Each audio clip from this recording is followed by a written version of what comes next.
Olá, sou Bruno Hoffman e essa é mais uma edição da Direto da Gazeta. Os fatos e personagens da cidade de São Paulo pela visão da Gazeta de São Paulo. Estou aqui com o escritor, podcaster, Ricardo Terto. Opa. Tudo bom, Ricardo? Tudo bom, prazer, Bruno. Prazer meu, obrigado por aceitar o convite para falar de literatura, falar de São Paulo, falar de racismo e falar de cultura popular também. Muito obrigado, viu? Prazer.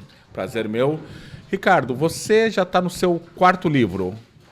Como que começou essa sua vida? Você é da Zona Leste de São Paulo, de Guaianazes? Sim. Como começou essa sua vida na comunicação? Foi na comunicação, né, na literatura? Aquele texto que você escreveu em 2016 sobre a Dilma Rousseff, sobre o impeachment da Dilma, foi o pontapé inicial? Foi sim. Claro que o ímpeto, né, da escrita vem antes, surge de uma maneira muito orgânica na vida, me interessar pelos livros. Eu comentei aí num bate-papo que teve recente no festival que eu participei, numa feira do livro, né, na Rua Rocha, em São Paulo. Na Bela Vista? Na Bela Vista.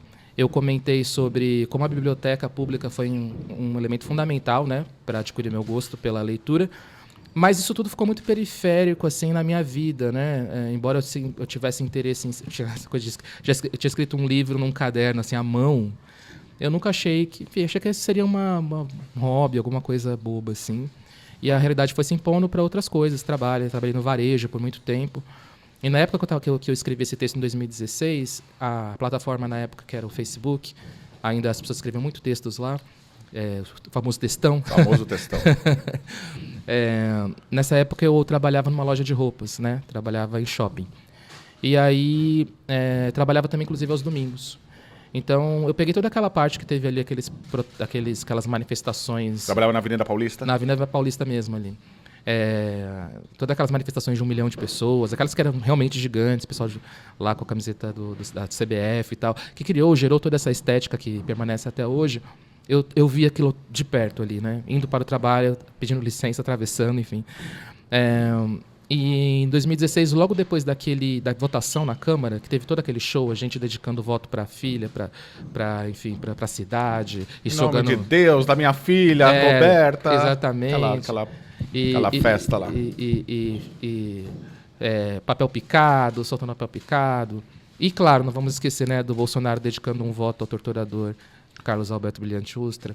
Além de todas essas coisas, o que houve depois foi um choque, né? As pessoas ficaram extremamente chocadas, como se tivesse sido rompido um véu, assim, né? Diante delas, especialmente as pessoas do campo progressista, né? Tipo, esse é o Brasil mesmo.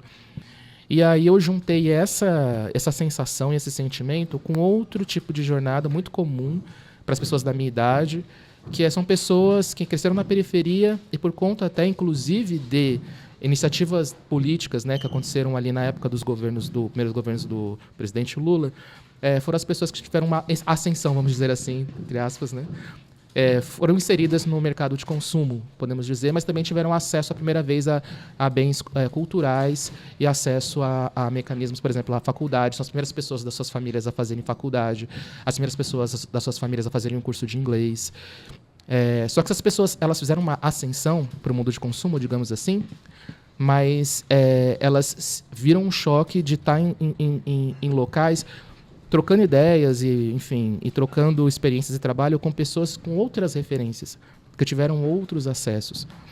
E aí, dentro disso, aconteceram vários momentos, acho que na vida de muitas pessoas, que elas se sentiram estranhas, né? Não pertencentes nem mais ao passado que elas tiveram, mas também não pertencentes ao presente onde elas estavam ali na hora. Ou seja, não se via mais nem, no seu caso, nem em Guaianazes, nem na universidade, nem com aquela turma da universidade. Exatamente, não se via nem do lado nem do outro, né? Sim. O meu primeiro livro, que se chama Marmitas Frias, ele vem desse pequeno símbolo. Eu gosto de pegar um símbolo específico de uma realidade e trazer para ampliar, né? Para falar da vida de muita gente. De muita gente. Então, Marmitas Frias era uma ideia de que eu trabalhava como operador de telemarketing enquanto eu me formava em produção audiovisual. E aí eu estudava de manhã e à tarde eu fazia então eu ficava mais ou menos 15 horas fora de casa e no telemarketing a coisa é pauleira, né? Uhum. Então eu lembro que eu levava a marmita para a faculdade e quando descobriram que eu levava a marmita para a faculdade, para eles foi uma coisa muito excêntrica, muito diferente, uma pessoa levando marmita para a faculdade, sabe? E aí o nome marmitas frias é que às vezes você simplesmente comia a marmita fria porque você não tinha tempo para você almoçar. Então, esse tipo de coisa é um tipo de experiência muito específica que fala com um grupo de pessoas que viveram esse tipo de coisa. Não dá para você forjar isso, falsificar isso. Então, eu acho que é esse tipo de experiência que as pessoas entendem como uma coisa autêntica, né?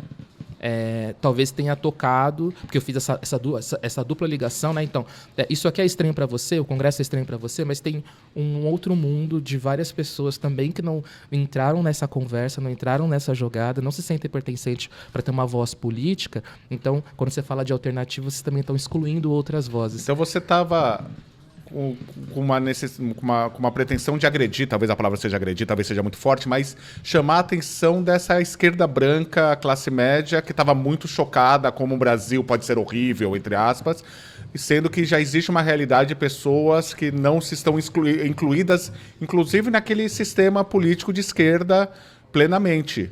Pessoas, porque eu acho que a faculdade naquele tempo era um mar branco, principalmente as faculdades públicas. Aos poucos que... Isso, hoje, graças a Deus, está muito melhor.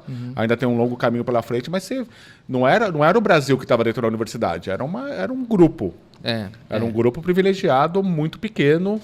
Eu sou de classe média, mas sou da Zona Leste, sou da Vila Carrão, de um bairro de classe média da Zona Leste. Nem o pessoal de lá estava na faculdade pública. Sim. Era o pessoal do Alto de Pinheiros, dos Jardins. Pode parecer uma coisa muito louca, mas assim, eu lembro ali no final dos anos 90, quando eu estava saindo, né, ali do ensino médio, antigamente chamado, eu lembro que eu falei para minha professora que eu quero fazer faculdade, ela riu, porque ela só riu, porque parecia uma coisa muito louca mesmo, de você naquela época. Então mudou muito a perspectiva. Sim. Não era para o pessoal da Zona Leste, não era para o pessoal estudar. No máximo era assim, não passava técnico. pela cabeça. Exatamente. Eu lembro que veio um pessoal na minha escola de universidade para falar quem quer se inscrever na USP. Ninguém. Assim, tipo, não é para mim, não é. Nem sei se eu quero, não. Nem pensei nisso, não é. Nem para não passar o pessoal se inscrevia, assim. Exatamente. A mesma coisa que alguém chegar e falar assim, alguém quer se inscrever para ser astronauta. Isso, não, nunca pensei nisso. Não é depois dos 5 anos de idade não era uma possibilidade mais. O Circo Vostok, não sei, né? Exatamente. Então, eu acho que talvez essa seja a parte boa do governo, dos primeiros governos do presidente Lula, que o consumo também não vejo o consumo como uma coisa só negativa. Não. Eu acho que você ter um PlayStation, uma criança ter um PlayStation não é pouca coisa. É muita coisa. Um jovem ter um Nike não é pouca coisa. Mas a universidade, o acesso maior à universidade, isso aí nunca tira. O tênis estraga. Você para sempre vai ser uma pessoa formada, né? E tem uma coisa que é assim, né? Às vezes a gente também tem uma promessa, aí não é uma coisa só do governo Lula, etc e tal, mas tem uma promessa assim dentro do capitalismo que assim, conforme você vai ascendendo e tendo coisas, isso necessariamente vai te colocar como um sujeito de direito, ou seja, você tem mais direitos dentro da sociedade. E na verdade isso não se cumpre. Porque fala assim, se você tem um iPhone, você é de direita, né? Se você na prática você não vira um sujeito de direitos, porque você pode ser uma pessoa que tem um Nike, mesmo assim, você vê artistas, pessoas famosas, que vai às vezes são barradas no próprio show porque o segurança acha que a pessoa está ali invadindo. Entendi. Entende? Ou aquele caso clássico lá do Emicida, já famoso lá, que ele vai pegar um táxi e aí as pessoas acham que ele ia fazer um assalto ali dentro. Sim. Então, assim, tem a questão é importante você ter acesso às coisas, às experiências, a conforto, todo mundo quer conforto, mas um ressentimento que surge é que mesmo quando você tem acesso a certas coisas, isso não te blinda da violência. Exatamente. Não te blinda exatamente da violência. Quando você, por exemplo, eu morei lá na Quebrada, lá em Goianás, depois agora, por exemplo, agora estou morando na Bela Vista. Eu ainda fico, quando eu vou na farmácia, eu ainda fico preocupado de um policial achar estranha a minha presença ali, mesmo que eu more ali. Entendeu? Quer dizer, mesmo que não aconteça poucas vezes, já aconteceu. Uma coisa que nunca aconteceu comigo, por exemplo. Também tem uma questão assim que é muito mais cruel, que não é só quando acontece, é antes de acontecer também. Sim. Então é uma coisa psicológica também, um trauma assim, de já acontecimentos passados que ficam perenes na vida. Talvez aí você esteja falando. O racismo ele gera não só uma experiência ali, né? Não é só um fato que acontece ali com uma pessoa, mas ele é toda uma experiência de vida que às vezes fica limitada. Você fica neurótico mesmo, né? Porque você Tem casos que as pessoas falam assim, nossa, será que essa pessoa aqui não exagerou? Ela viu racismo onde não tem e tal. Mas eu acho isso normal, acho isso uma consequência normal, porque você fica com essa neurose o tempo todo. Sim. Né? É um estado psicológico também. É um uma estado violência. psicológico permanente. Exatamente. Ou seja, você pode ter 3 episódios de racismo no ano, mas você quase o ano inteiro, em algum momento, pensou nisso. Assim. Exatamente. Eu lembro que no meu livro, no meu terceiro livro, Quem é essa gente toda aqui, é sobre a pandemia, né? É um Sim. ensaio. E aí tem um determinado momento que eu pensei numa coisa que é muito específica, que até foi meio estranho na época que eu concluí isso. Porque porque eu trabalho remoto, nessa coisa de edição de áudio, pude trabalhar remoto a maior parte do tempo, coisa que nem todo mundo teve esse privilégio. Então eu realmente fiquei isolado, certo? Por um tempo. Uns 2 anos, assim. Quando eu saí, e quando começou a ter a abertura, né? Eu fiquei pensando em algumas coisas, eu cheguei à conclusão, falei assim, olha, esse deve ter sido o maior período da minha vida em que eu não sofri racismo, porque eu estava em casa.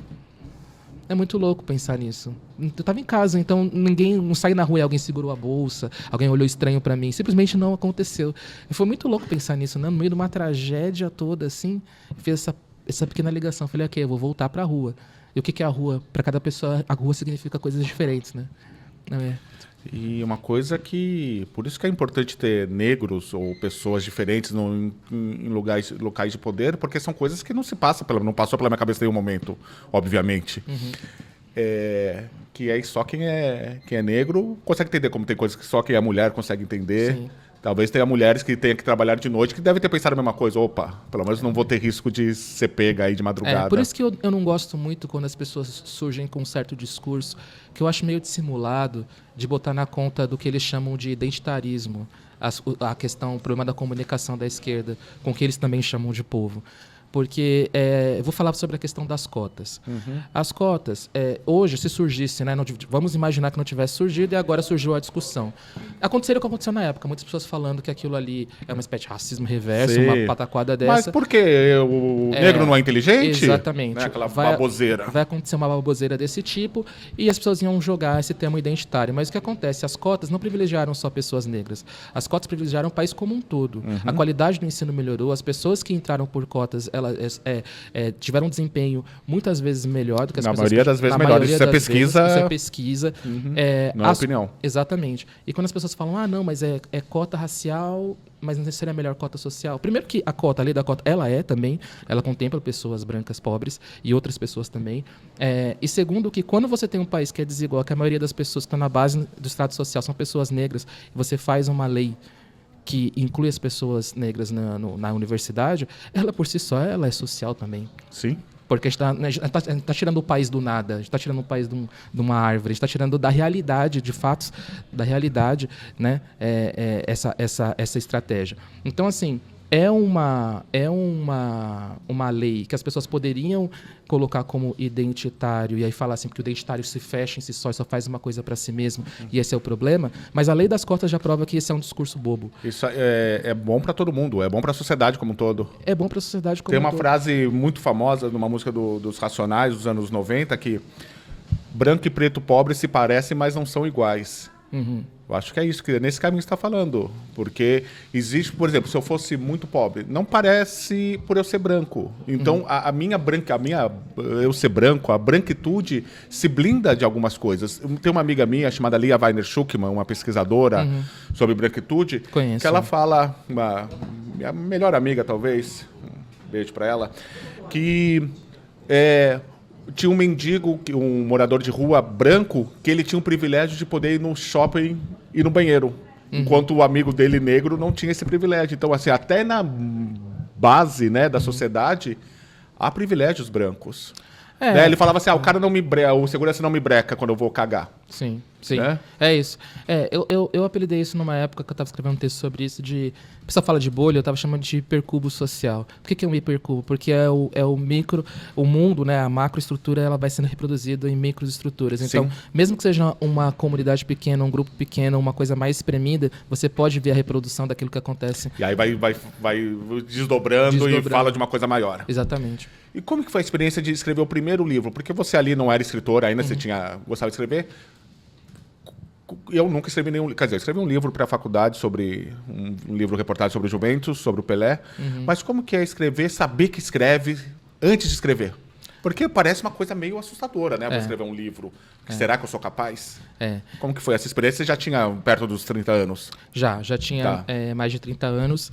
E então eu não estava esperando esse tipo de experiência na minha vida, mas assim, quando eu tinha 4 textos que tiveram alguma repercussão ali nas redes sociais, a Michele Navarro, que trabalhava na época numa editora chamada Lamparina Luminosa, Tá. ela chegou até mim e falou assim: nossa, eu gostei muito dos seus textos, li 4 textos seus, e acho que vamos publicar isso daí. Ela veio atrás de você. Ela veio atrás de mim, e aí ela falou para mudar todos os textos. Aí eu falei: pera, bom, obrigado, mas você já tem todos os meus textos, são só esses 4 aí. É só mais desses mesmos aí. Aí ela chegou e falou assim: ok, você consegue escrever mais até setembro? Aí era março, mais ou menos. Eu falei assim: consigo, claro. E aí eu comecei a escrever e produzir. A gente se encontrava a cada 15 dias e comecei a escrever muitas crônicas já pensando no livro. Tem uma coisa que eu tinha um receio de me expor, porque assim, eu sentia que tinha uma certa hierarquia, né, da linguagem de internet para uma linguagem, digamos, mais rebuscada. Pra ser impressa. Para ser impressa. Mas isso era uma coisa que eu, enfim... vamos combinar também que não era uma coisa que tinha sido feito muitas vezes, assim, né? E será que as pessoas iam me levar a sério? Será que as pessoas iam abraçar essa ideia, essa proposta? Mas eu transformei essa inquietação numa provocação mesmo. Então eu falei assim, ao invés de eu tentar esconder o traço da onde que eu vim ou do tipo de linguagem que eu tô, eu vou exagerar nisso, eu vou nessa toada mesmo. De propósito. De propósito. E eu fiz um livro, Marmitas Frias, que é um livro que até a diagramação dele é meio caótica, ele é meio caótico, tanto que é difícil classificá-lo como... Eu coloco como crônica porque eu tenho um certo orgulho desse... Em vez de, as pessoas se afastam, tem um certo orgulho da coisa do cronista, mas ele poderia ser encarado como um livro de contos ou qualquer outra coisa.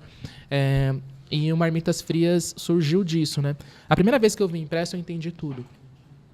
A diferença. Você sente uma coisa mesmo quando o livro é impresso. E é uma coisa que eu também falei na Feira do Livro, que é o livro, o objeto livro, é um objeto que ele tem... Sabe aquelas coisas que o pessoal fala do guarda-chuva? Que ele chegou assim... O design dele chegou no máximo que tinha que chegar. Não tem muito o que inventar mais. Porque o livro é um objeto que pode ser encontrado. E ele se completa na leitura, né? Sim. Um livro que nunca é lido por ninguém, ele existe como um papel ali. Um papel. Ele vira mágico quando alguém lê. Quando alguém lê. Ele ganha vida. E por ser um objeto, ele pode ser encontrado na casa de alguém, ele pode ser entregue para alguém. Ele roda. Ele pode circular. Ele é esquecido, alguém pega. E você não desliga o servidor do livro, entendeu? Tá, não acaba a bateria. Exatamente. O algoritmo não decide que o livro deixa de ser relevante, porque agora as pessoas estão falando de outras coisas. Sim. E como que é agora que você... Hoje você é um escritor importante, reconhecido, vai nas feiras de livros, que nem você disse. Você sente que você tem um respeito devido? Porque, olha, eu vou ser sincero aqui, eu vejo eventos de literatura, eu tenho pena dos escritores por ter que ver só escritor também. Porque o escritor, qualquer pessoa, qualquer artista quer ver o público. Né? Mas o leitor não vê público. O leitor normalmente vê outros leitores. Né? Pode ver assim, uma pessoa que te reconhece na rua, tudo, mas eventos tem muitos escritores. Como que é essa relação com outros escritores? Você que é um escritor, eu já entrevistei o Sérgio Vaz uma vez, ele fala que às vezes olha ele como um ser exótico, olha, será que ele já viu gente morta? Vamos perguntar isso para ele. Como que você vê isso sendo negro, da periferia de São Paulo, de Guaianazes, nessas feiras de livros, que também é um ambiente bastante branco? Sim, sim. Eu no começo eu não tive tanto contato com isso, né? Porque ali o Marmitas Frias... Eu fiquei muito surpreso. A editora Lamparina Luminosa não é uma editora grande, né? Eu nem sei se existe ainda. Então, eu não tinha uma noção nem do que é vender pouco, vender muito livro no Brasil. Tá. Uma coisa que é preciso ser dita, né? Os números de vendas de livros no Brasil são bem mais modestos do que as pessoas pensam. A maioria das pessoas que lançam livros vendem para família, amigos próximos e vendem 50 livros, assim. É isso, essa é a grande maioria. Tá tudo certo, assim, todo esperado. Exatamente. Quando você chega em 500 livros vendidos, numa editora pequena já é alguma coisa. E aí tem esses fenômenos aí, né? Claro, vai ter gente que vai vender 10, 15 mil livros. Aí um fenômeno como o Itamar Vieira Júnior é uma coisa realmente de década, assim, para década, sabe? Eu não sabia nem... Eu não tinha nem essa referência.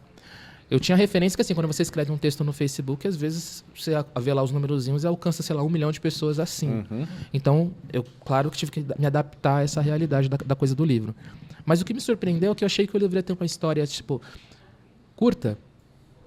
Sei lá, em 3 meses as pessoas vão esquecer. E depois de 1 ano começaram as pessoas... E isso foi incrível. Muitas pessoas do Nordeste começaram a me ler. Eu achei que o livro, por falar de São Paulo... Ele abre, né, com Bem-vindos a São Paulo, estar perdido ao seu novo lar, é a primeira frase do livro. Eu achava que... E ruas de São Paulo, e dar uma zoada com algumas coisas que acontecem em São Paulo, eu achei que ia ficar meio restrito a isso. Muitas pessoas do Nordeste começaram a comprar o livro. Ia ficar regional aqui. Muitas pessoas de outros estados também. E aí eu percebi que o livro começou a ter uma história dele. E 2, 3 anos depois, 4 anos depois, pessoas... Putz... E o Marmitas, ele tá esgotado, né, nas livrarias, então muita gente, putz, você não tem nenhum, não tem como, não sei o que, começou a virar uma corrida do ouro, Marmitas frias. Então, teve esse impacto, e quanto às feiras do livro, essa coisa de estar entre outros movimentos, isso aconteceu junto com outra coisa que estava acontecendo na minha vida, que é, a partir daquele texto, eu comecei a trabalhar na publicidade. Então, isso aconteceu ao mesmo tempo. E a publicidade é branca super, assim. É um negócio, né... E a publicidade também, então, comparado com o que eu vivia na publicidade, os eventos de literatura ainda tinham uma figura mais amena. Porque mesmo que seja num registro de, sei lá, uma coisa exótica, faz parte do rito, assim, se é o escritor, você vai ouvir, né, ele tem essa autoridade de falar, porque ele é o quê? Escritor. Então tinha isso, né? E na minha vida eu sempre aprendi a aproveitar as oportunidades que surgiram, porque você não sabe se vai ter outra. Então eu aproveitei mesmo esses momentos, sempre com um olhar atento, né? Eu entendo que tem uma coisa que eu escrevo, por exemplo, Os Dias Antes de Nenhum, um livro de contos, esse ensaio de quem existe tudo aqui. Eu acho que existe, às vezes, a expectativa das pessoas que eu trate diretamente de questões, por exemplo, de racismo. Ou que eu nomeie que os meus personagens sejam personagens homens pretos, mulheres pretas. Eu lembro que já teve essa discussão sobre Os Dias Antes de Nenhum. Então, eu tive esse estranhamento bem assim. Peraí, eu sou um escritor negro porque eu sou um homem negro e eu escrevo, sou escritor negro. Isso, não tem... Eu posso falar do que eu quiser. Claro. Posso fazer uma fantasia doida, posso fazer uma parada futurista... Mas eu senti uma certa, assim, sabe? Uma tentativa de cercar e adequar a sua imaginação, a sua criatividade, para que você fale de um assunto. Todas as coisas que eu vivi, elas são processadas por mim e geram a minha imaginação, a minha criatividade, as relações que eu faço. Então, os personagens que eu faço, o monstro que eu faria, é um monstro com um determinado registro que tem a ver com as minhas experiências, entendeu? Mas eu posso fazer... monstros, coisas estranhas e... Mas assim, será? Você vê assim que às vezes chama o Ronaldo Bressani, sei lá, o Marcelino Freire, para ele falar de tudo e chamam você para falar de periferia? Eu sinto isso, mas eu sinto especificamente também que quando você abre, às vezes é ignorado mesmo. É ignorado. Tipo, pessoal, isso não é o que importa, eles não querem ouvir isso da sua boca, aí eles vão ouvir outro. Não, embranquecem mesmo a minha literatura. Já teve listas assim de editoras que eu publiquei que colocou assim no dia, nesses dias clássicos, né? Aí eles colocam assim, esses aqui são 50 escritores negros que a gente publicou. E eu não estava no meio. Entende? Porque você não fala tanto disso? Porque não está nomeado ali do jeito que eles esperam, tipo, daquela forma. Diário de uma favelada, né? Tipo, não está claramente sobre isso. Não está claramente sobre isso, mas Mas é um escritor negro falando o que quiser. Quando eu falo que eu cresci na periferia da Zona Leste e que eu tive uma questão, que é uma das crônicas do Brincadeira Sem Futuro, meu livro mais recente, quando eu falo, tem toda uma história sobre tentar alisar o cabelo, eu não preciso dizer que essa pessoa é negra. Quem viveu essa experiência de, né, ter uma lesão no couro cabeludo? Tem um americano falando isso, ó. Só a gente aqui sabe o que é ter um negocinho aqui que queima o couro cabeludo. Entendeu? Né? Isso acho que isso é um prazer, inclusive, da literatura, sabe? Assim, você chega por várias vias. Você chega no afeto das pessoas, na imaginação das pessoas, por várias vias. Porque todo mundo tem um cabelo. E todo mundo, ou teve, né? E todo mundo tem alguma questão com a aparência. Então, assim, todo mundo tem uma questão com a aparência. Sim. Ok, isso é uma coisa universal. Mas tem um específico. Algumas pessoas tiveram a questão de tentar alisar o cabelo, e aí teve consequência, teve essa fase de alisar o cabelo. E às vezes você fica com o cabelo alisado, você fica ridículo, né? Não tô falando, quem quiser, faz o que quiser com Claro, o cabelo. claro. Mas eu tô falando assim, no meu caso, por exemplo, eu fiquei. Não gostou do que viu. Eu fiquei meio esquisito, fiquei Tá meio certo. desarranjado. Tá? Mas eu achava que era aquilo ali, Que o era, padrão de beleza. vamos fazer e uma tal. tentativa de ficar mais bonita, assim, né? Naquela padrão. Exatamente. E poder rir disso, né? Meus livros têm muito uma pegada também Então de tem uma humor. coisa de até auto-humor, né? Autodepreciação, assim, que é importante também. De não levar tão a... porque é pra isso que serve a literatura. Senão não serve pra nada, né? Pra literatura que não seja prática, assim, que é pra chegar no afeto das pessoas por vários caminhos. O Eduardo Louis, que é um autor que estava aí na Flip no ano passado e tal, que é bastante respeitado, ele falou, né, que algumas pessoas têm o direito, na sociedade, têm o direito de serem exóticas, né, e algumas pessoas não. E eu penso muito nisso, né? Na coisa do escritor branco, que ele pode ser autodepreciativo, ele pode fazer uma graça com a vida dele, não sei o quê. E os outros não, eles têm que ser sempre assim. É tudo muito sério, tudo muito... Eu vejo quando escritores indígenas, escritores negros, se espera uma seriedade muito grande, que não, ele pode ser meio bobo de vez em quando também, fazer uma zombaria consigo mesmo, né? Então eu tiro muito sarro de algumas coisas que eu vivi, sim. E eu acho que isso não continua dentro.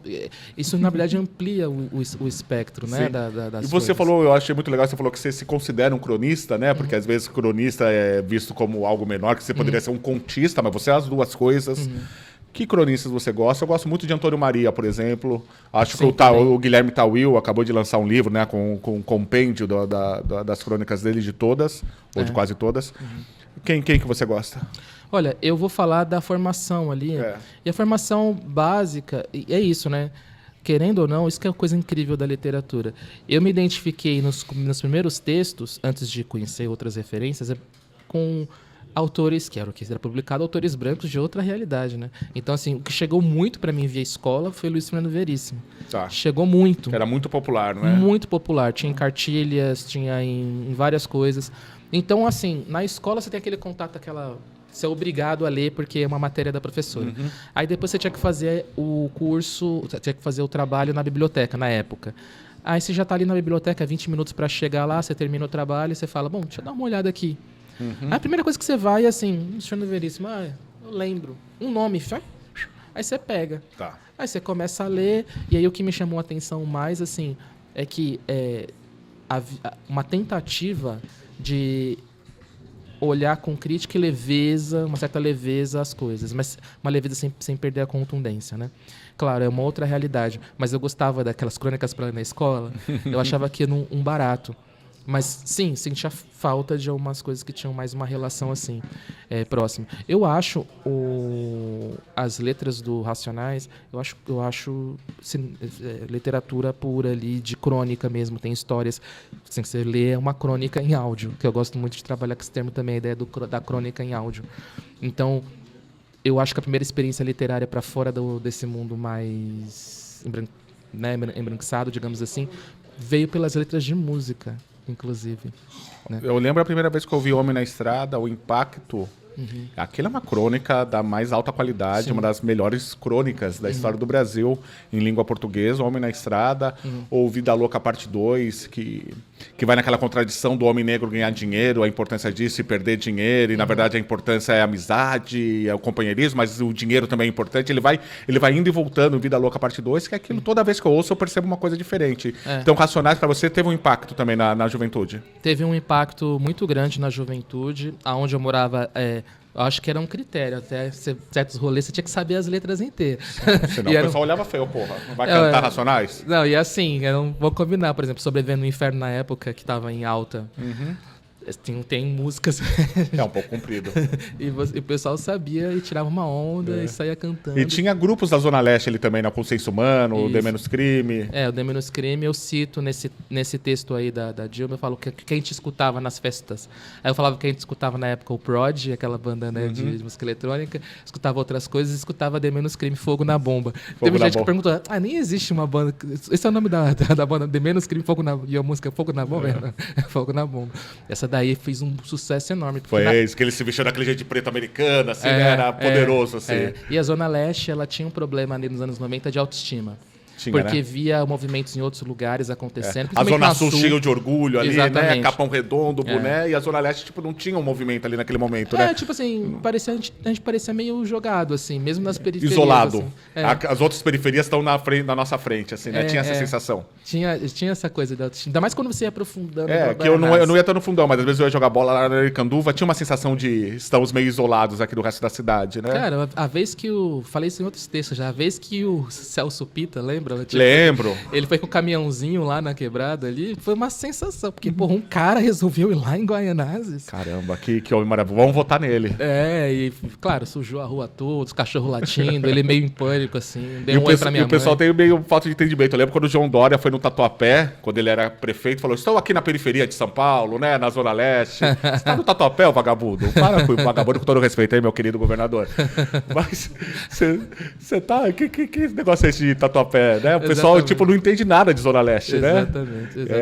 É meio engraçado isso aí, que o Zona Leste realmente... Eu acho que é porque ela é um nariz ali, ela é meio um compêndio separado da cidade, que só tem duas avenidas para chegar, né? Sim. A Marginal e a Radial. Sim. E aí tem uns caminhos por dentro ali, mas a Zona Sul não. A Zona Sul ela já é misturada com a parte rica da cidade. Sim. Né? Tem uma parte ali próxima, né? Pô, e você também fez um encontro agora na Bela Vista, debater junto com o Sérgio Vaz, grande Sérgio Vaz, um abraço, que você debateu literatura na rua. E tinha um público ali, eu não estava lá, mas eu vi uns vídeos, foi aí que eu te convidei. Eu vi uns vídeos, pô, legal, né? Debater literatura na rua com o povo normal ali, que não é só formado por escritores. Sim. Isso é a graça, né? Eu tô numa fase, assim, que eu tô muito interessado, né, em falar, independente de qual seja o ambiente, falar para quem quer escutar, escrever para quem quer ler, para quem tem alguma curiosidade. Mas, geralmente, né, os eventos de literatura têm uma certa cara, uma certa textura, uma certa dinâmica. Ali foi diferente, porque você vê que tinha muitos moradores ali mesmo, que estavam sentados. Eu lembro que eu li minha última crônica do livro, que é chamado Desempregado, que é sobre uma odisseia de quando você se descobre como desempregado, que essa é uma coisa que você não nasce com essa ideia, o que é desemprego. Você não nasce desempregado, né? Você nasce uma criança e tal, um dia você arruma um emprego, aí você perde, aí você se descobre como desempregado. Então é uma descoberta de fato. E eu falo disso. Que bela ideia. E aí eu lembro que no final ali, quando tem aquela coisa de assinar os livros, veio uma pessoa falar pra mim, pô, eu tô comprando seu livro aqui, eu sei o que é. Uma senhora aí, deve ter uns 50 e tantos anos. Eu sei o que é isso, acordar cedo, ir lá no CAT, não sei o que, e mandar vários currículos para InfoJobs, não sei o que lá, e não saber passar numa entrevista. Hoje eu tô resolvida, que eu passei agora, sou funcionária pública, e agora eu tô feliz. E eu me lembrei muito da minha mãe, que minha mãe, naquela época, o que ela ensinava para mim, assim, o melhor que a gente poderia almejar é ser funcionário público, porque a gente conseguiria ter pelo menos estabilidade, ou seja, a gente não viveria sobre a opressão de um patrão que de repente não gosta da sua cara e ia te mandar embora. O medo do desemprego. Exatamente. Quer dizer...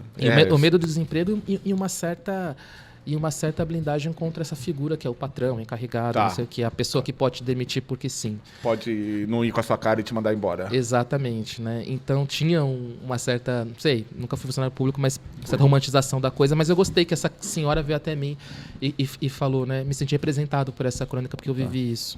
E você ali você se sentia... Não, na verdade eu vou perguntar do roteiro aqui. Você também é roteirista hoje. Sim. O roteiro para audiovisual, para podcasts, tem possibilidade de chegar em mais gente. Uhum. Você acha que desse jeito você pode se tornar um rosto mais popular? Porque eu acho que você não usa muito a rede social para fazer autopromoção. Ainda não. Você é contra? Você só não tem jeito? Porque, assim, muita gente usa isso, né? O Chico Sá. Chico Sá se tornou mais notório também pelas redes sociais, né? Sim. Eu sou cobrado muito, inclusive pela minha companheira Lilian Sais, que ela fala assim, eu não aguento que você não dá pra saber as coisas que você faz, você não posta. E era assim, eu postava muito ali no Facebook, e tudo que eu falava vinha... Assim, se eu falar assim, poxa, almocei, sei lá, um bife hoje, aí, tipo, isso parecia... O que ele quer dizer? Bife? Às vezes eu tô falando, sabe, uma parada assim... Só tô querendo comida mesmo. Exatamente. Então, teve muita coisa ali que me deu uma segurada, e quando eu saí do Facebook, fiquei em outras redes sociais, eu comecei a segurar um pouco a exposição. Mas eu quero trabalhar mais as redes sociais. Não é uma coisa que eu não tenho jeito, eu acho que se eu começasse a escrever mais, as pessoas... De vez em quando eu posto alguma coisa, as pessoas se interessam. Eu tenho minha newsletter, que se chama Praticamente Interessante, que eu mal divulguei, mas está com quase 1.000 seguidores sem eu ter divulgado. Como que as pessoas entram nela? Tem a plataforma Substack, né? Então é ricardoterto.substack.com. E tá lá o nome Praticamente Interessante. Eu escrevo crônicas lá, não tão regularmente, mas eu vou voltar a escrever regularmente. Mas sem nenhuma divulgação teve 1.000 seguidores. Então, Sim. assim, as pessoas ainda se interessam por isso. Que E eu acho que o lance do roteiro... Tudo que eu escrevo eu crio muitas cenas, né? Quem lê minhas crônicas aí, gosto muito de trabalhar com cena. Então, tem sempre um desejo meu de trabalhar mais com audiovisual. Tá. Eu penso cinematograficamente mesmo as coisas. É uma linguagem que eu adoro, que eu gosto, assim. Inclusive, quando eu estou só no roteiro, no áudio, né? Eu gosto muito de editar podcasts, ou roteirizar podcasts narrativos, que dá para você criar uma cena, uma composição. Então, eu sinto que todas essas coisas são parte da mesma produção. Antes eu separava. Esse que era o meu problema. Eu separava literatura é isso, edição é isso, a coisa do vídeo é outra. Não, é tudo coisas que eu tô Toda pensando. comunicação. É tudo comunicação e são Sim. vias diferentes para você tratar dos assuntos. E eu li uma crônica nesse Substack, é Substack que fala? Eu li uma crônica sua escrita falando sobre o tempo, que é engraçado que no começo lá, o tempo de leitura, 11 minutos. Aí no texto você fala disso, que agora, no tempo, as pessoas começam a ler já sabendo quanto tempo vai perder.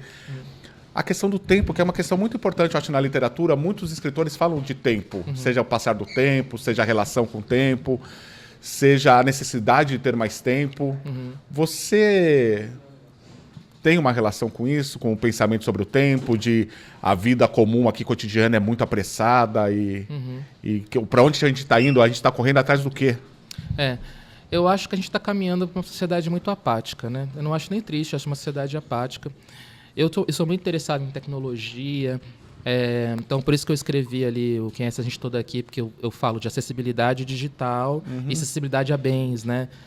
Pensando também no aspecto da pandemia, ali, juntando esses dois assuntos. Mas eu sou muito interessado por essas mudanças, por exemplo, que as inteligências artificiais estão trazendo, que eu acho que é uma tecnologia mista, não é só uma tecnologia digital, porque ela trabalha com a interface da linguagem. A linguagem que intermedia a sua fala com esses chats, por exemplo. E a linguagem é definidora da nossa sociedade, da nossa experiência humana. E o que você percebe é o seguinte, hoje em dia, se o cara quer saber... eu quero saber o Ricardo Terto, o livro Quem é essa gente toda aqui. Você pode me resumir? Se eu estiver lá no banco de dados dele, ele vai resumir, senão ele vai inventar. Eu inclusive, tenho uma página que foi criada por uma inteligência artificial. Alguém criou essa página falsa, que diz que eu tenho mais de 10 livros e morri em 1974. Tá lá, um dos primeiros resultados do Google, Ricardo Terto. E é isso. Tem os meus primeiros livros, depois tem uns livros que eles inventam. Se eles lá. não souberem, o resto eles inventam. Eles inventam. E eu morri em 1974 e lancei um livro em 2017, que é um grande feito, né? Olha só, hein? O Brás Cubas dos nossos tempos. Exatamente. Então, eu tenho muita eu me preocupo muito porque as tecnologias estão estabelecendo um novo tipo de tempo, né? de relação com o tempo que a gente está tendo hoje, em que a experiência não é mais importante, porque as coisas levam tempo. Tem o livro Desaparecimento dos Rituais, é de um filósofo bastante conhecido, sul-coreano, chamado Byung-Chul Han, que escreveu A Sociedade do Cansaço, que é um livro que disparou bastante. E ele fala assim que um ritual, a gente está perdendo os nossos rituais, e um ritual é uma coisa interessante da gente pensar que o ritual não pode ser acelerado nem otimizado.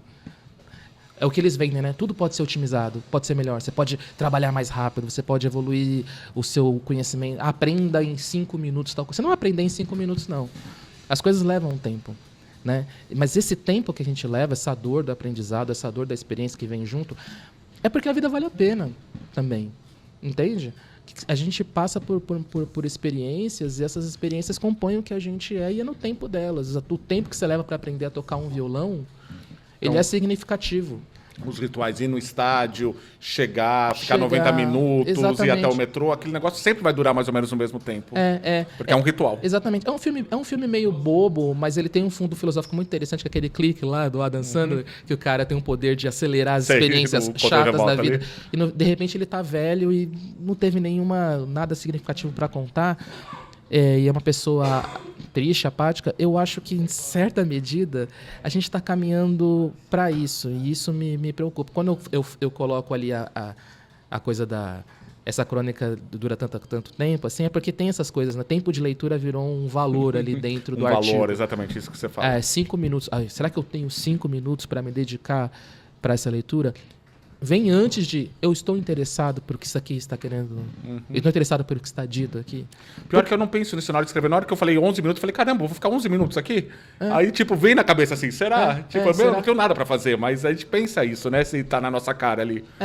Tá brincando com uma coisa muito profunda, né? São coisas filosóficas muito profundas. A noção de mortalidade faz a gente pensar no tempo, porque é isso, né? A gente não tem todo o tempo do mundo. Só existe tempo porque a gente vai morrer. Exatamente, senão a gente não teria, né? E pra fechar, eu já vi gente falando que, pô, a partir de 2025 eu não confio mais em livro, não confio mais em música por causa da inteligência artificial. Você acha que realmente há um risco de aí todo mundo mentir, começar a escrever livro com inteligência artificial e aí não ter mais uma experiência humana ao ler um livro? Olha, a gente ainda não sabe exatamente aonde essa história vai dar. Eu acho que sim. A gente vai ser inundado de conteúdo criado por inteligências artificiais. Me preocupa muito uma coisa que é assim. Se a gente for parar para pensar na estrutura de como funcionam essas tecnologias, não só os processos, mas um dos maiores desafios é você falar, por exemplo, para o ChatGPT, conseguir arrancar dele que ele não sabe alguma coisa. Ele não tem essa... A ideia dele é sempre te dar alguma resposta. Às vezes ele fala que ele não pode, mas não sei, ou seja, tem algo que está indeterminado, ele não vai. Se você fazer uma pergunta que é muito difícil, ele vai inventar alguma parada aí, né? Para você.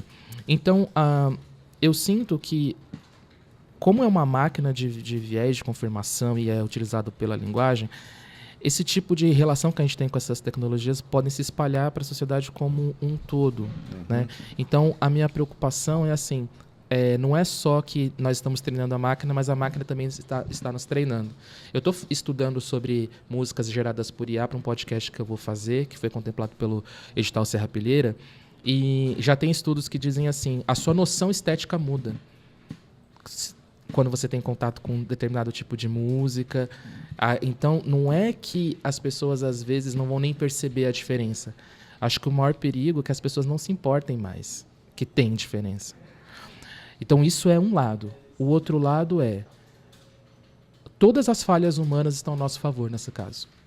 Porque tudo que a gente não sabe, tudo que é impreciso, tudo que a gente tem de contradição, todas as besteiras que a gente faz, tudo isso compõe um traço da nossa humanidade que a máquina, que é criada para ser super coerente, super confiante, não sei o quê, ela não consegue reproduzir. Então, olha que reviravolta também interessante da gente pensar. Eu acho que a discussão sobre inteligências artificiais tem que parar de ser restrito só a ser programador e ser o especialista, e ir para o campo da comunicação, ir para o poeta, ir para o escritor, ir para as pessoas em geral, refletindo sobre isso, porque essa é uma coisa que eu fico pensando, esses dois mundos que estão se chocando. Por um lado, talvez a gente tenha as pessoas se adequando à máquina e realmente escolhendo ir por esse caminho e do tipo, tanto faz, eu não ligo se é feito por uma inteligência artificial. Tem pessoas que estão se casando com inteligências artificiais. E, por outro lado, temos o que vai ser o humano, o que importa agora, como que a gente vai se conectar. A gente vai se conectar pela forma que a gente sempre se conectou. Não só pelo que a gente tem de bom, de virtuoso, mas pelo que a gente tem de desarrumado, desorganizado. O erro é humano, o erro ninguém nos tira. Exatamente. As contradições ninguém nos tira. Exatamente. Obrigado, Ricardo. Pô, foi um prazer. Só queria que você terminasse falando qual que é o seu próximo projeto, no que você está trabalhando, nesse podcast? Eu tenho esse podcast que eu vou lançar no segundo semestre pelo Instituto Serra Pilheira. Na literatura, eu tenho, ainda não posso dar muitos detalhes, mas esse ano eu já vou ter uma novidade aí, principalmente para quem gostou do livro Marmitas Frias. E eu estou trabalhando para ano que vem lançar um romance também. Meu primeiro romance. Muito obrigado, Ricardo. Obrigado pela sua gentileza, uma grande conversa, uma conversa muito importante. Para saber mais sobre o Ricardo, a sua rede social, você vai entrar, vai divulgar sim. Vou divulgar sim. Por favor, é Ricardo Terto? Não, é Terto_Ricardo. Terto_Ricardo, no Instagram? No Instagram, no Blue Sky, e aí tenho essa newsletter também, que é ricardoterto.substack. Perfeito. E agradeço a você que assistiu essa entrevista até aqui. Para ver mais sobre essa e outras entrevistas, acesse gazetasp.com.br ou entre em nossas redes sociais. Obrigado, Ricardo. Obrigado. Tchau.